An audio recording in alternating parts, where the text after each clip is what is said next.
ఇకపై మీకు ఇష్టమైన ఫేవరెట్ సీరియల్స్ యొక్క ఫుల్ ఎపిసోడ్స్ యూట్యూబ్లో అందుబాటులో ఉండవు. కేవలం సన్నెక్స్లో మాత్రమే ఫ్రీగా చూడొచ్చు.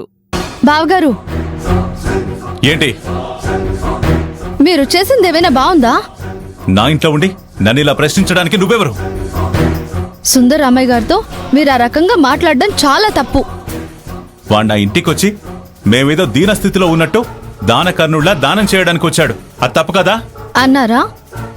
మీరు దీనస్థితిలో ఉన్నారు, అందుకే డబ్బిద్దామని వచ్చానని ఆయన అన్నారా? ఈ శివరాం ఇంటికొచ్చి డబ్బిస్తుంటే దాన్నేమనాలి?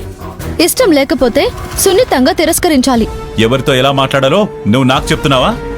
మీ ప్రవర్తన సరిగ్గా లేకపోతే నేనేంటి, నాకంటే చిన్న పిల్లలైనా ఇదే మాట చెప్తారు. చెంప పగులుతుంది. అదే ఆ చిన్న పిల్లలకి. ఎలావమ్మా, వెళ్ళు.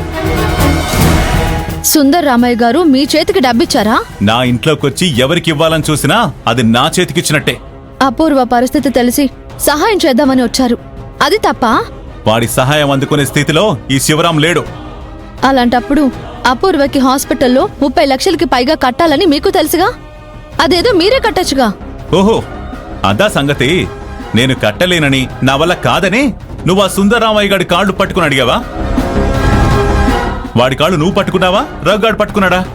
మీకు మీరే అన్ని ఊహించుకోకండి. మరి వాడికి అపూర్వ విషయం ఎలా తెలిసింది? తెలియకుండా ఎలా ఉంటుంది? అదే ఎలా తెలిసింది? చేసిన తప్పుని సమర్థించుకోవడానికి మార్గాలు వెతుకుంటున్నారా? మార్గాలు చూడు, నాకిష్టం లేని వాళ్ళు నా ఇంటి గుమ్మం లోపలికి రావడానికి కూడా నేను సహించను. అలాంటిది వాడు డబ్బు తెచ్చిస్తాడా? డబ్బు అందుకని అలా అవమానిస్తారా? అంతటితో ఆపాను. సంతోషించమని చెప్పు. అంటే కొడతారా? అంతకు మించి చేస్తే అదే జరుగుతుంది. ఛ!